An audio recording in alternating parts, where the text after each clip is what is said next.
How to integrate QuickBooks with Shopify. So hello guys and welcome back to today's video. In today's video, I will teach you how you will be able to connect your Shopify store together with QuickBooks. So connecting it is very simple and very straightforward.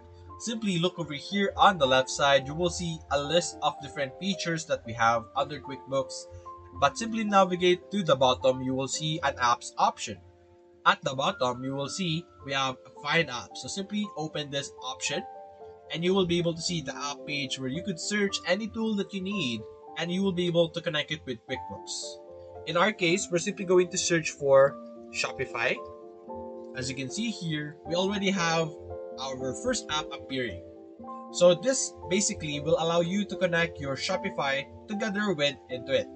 You're only going to log into your Shopify account and then simply connect the two platforms, and then you will then be able to get data from your Shopify store into your QuickBooks.